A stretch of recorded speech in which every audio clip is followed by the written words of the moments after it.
नमस्कार साथीहरु, स्वागत छ तपाईले हेरिरहनु भएको टेक्निकल एडभाइस फर युट्युब च्यानलमा। सदा चाहिँ आज पनि नयाँ टिप्स लिएर आएको छु साथीहरु। आजको यस भिडियोमा यदि तपाई आफ्नै ल्यापटपमा कुनै पनि टिभी च्यानलहरु हेर्न चाहनुहुन्छ भने साथीहरु कसरी हेर्ने भन्ने बारेमा बताउने छु साथीहरु।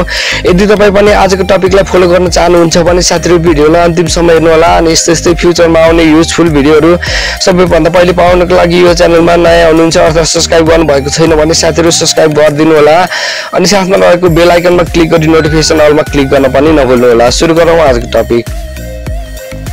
सबैभन्दा पहिले साथीहरु तपाईको ल्यापटपमा भएको कुनै पनि ब्राउजर ओपन गर्नु होला। सिम्पली म क्रोम ब्राउजरले ओपन गर्छु। क्रोम ब्राउजरले ओपन गरिसकेपछि साथीहरु तपाईले यहाँ सर्च बारमा तपाईले टाइप गर्नुपर्ने हुन्छ नेट टिभी भनेर टाइप गरिदिनु होला। यसरी नेट टिभी भनेर सर्च गरिसकेपछि तपाईको ल्यापटपमा यस्तो इन्टरफेस आउँछ साथीहरु। त्यसपछि यहाँ देख्न सक्नुहुन्छ वेब टिभी। सिम्पली यसमा टच गरिदिनु होला। यसरी वेब टिभीमा टच गरिसकेपछि साथीहरु तपाईको ल्यापटपमा यस्तो इन्टरफेस आउँछ साथीहरु। त्यसपछि यहाँ देख्न सक्नुहुन्छ लगइन भनेर देख्न सक्नुहुन्छ। सिम्पली लगइनमा टच गरिदिनु होला। हामीले सिम्पली लगइन गर्नुपर्ने हुन्छ। त्यसको लागि सिम्पली तपाई यदि गुगलबाट लगइन गर्न चाहनुहुन्छ भने साथीहरु सिम्पली यहाँ देख्न सक्नुहुन्छ गुगल भनेर देख्न सक्नुहुन्छ। सिम्पली यसमा टच गरिदिनु होला।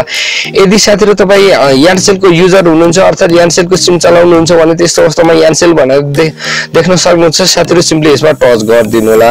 यसमा टच गरिसकेपछि यहाँ नजिक देख्न सक्नुहुन्छ साथीहरु इन्टर Ncell नम्बर भनेको छ। सिम्पली तपाईको Ncell नम्बर राख्दिनु होला। यसरी Ncell नम्बर राखिसकेपछि साथीहरु यहाँ देख्न सक्नुहुन्छ कन्टिन्यू भनेर देख्न सक्नुहुन्छ। सिम्पली यसमा टच गरिदिनु होला।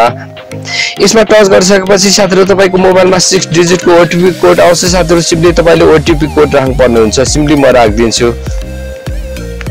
यसरी साथीहरु तपाईको मोबाइलमा आएको ओटीपी कोडलाई राखिसकेपछि साथीहरु यहाँ देख्न सक्नुहुन्छ कन्टिन्यू भनेर देख्न सक्नुहुन्छ। कन्टिन्यूमा टच गरिदिनु होला। कन्टिन्यूमा टच गरिसकेपछि साथीहरु तपाईको ल्यापटपमा यस्तो इन्टरफेस आउँछ साथीहरु। हामी त्यसपछि साथीहरु लाइभ टिभीहरु हेर्न गइरहेका छौं। त्यसको लागि सिम्पली तपाई जानुपर्ने हुन्छ लाइभ टिभी भनेर देख्न सक्नुहुन्छ। सिम्पली यसमा टच गरिदिनु होला। यसमा टच गरिसकेपछि साथीहरु तपाईले कुनै पनि टिभी च्यानलहरु हेर्न सक्नुहुन्छ। जस्तै म सिम्पली यहाँ चाहिँ देख्न सक्नुहुन्छ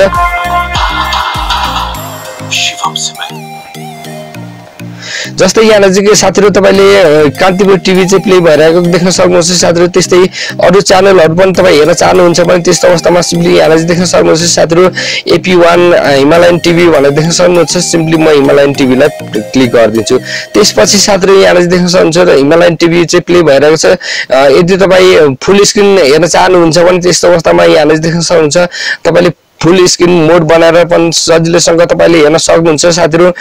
र साथीहरु कुन टिभी च्यानलमा चाहिँ कुन प्रोग्रामहरु रहेको छ भनेर तपाई त्यो पनि हेर्न सक्नुहुन्छ। जस्तै कुन प्रोग्रामहरु रहेको छ भनेर तपाईले सजिलैसँग टिभी च्यानलको प्रोग्रामहरु पनि तपाईले थाहा पाउन सक्नुहुनेछ। आजको भिडियो यति नै साथीहरु। भिडियो कस्तो लाग्यो कमेन्टमा अवश्य लेखिदिनु होला। भिडियो मन परेमा लाइक गरिदिनु होला, शेयर गरिदिनु होला। सब्स्क्राइब गर्नुभएको छैन भने साथीहरु सब्स्क्राइब गरिदिनु होला। अनि यदि तपाई पर्सनल रूपमा जोडिन चाहनुहुन्छ भने साथीहरु फेसबुक र इन्स्टाग्रामको लिंक डिस्क्रिप्सनमा राखिदिन्छु साथीहरु। त्यो लिंकमा क्लिक गरेर डाइरेक्टली तपाईले पर्सनल रूपमा पनि जोडिन सक्नुहुनेछ साथीहरु होला। अनि यस्तै युजफुल ट्रिक एन्ड टिप्सको साथमा अर्को भिडियोमा भेट्ने छौं। तबसम्मको लागि बाइ बाइ।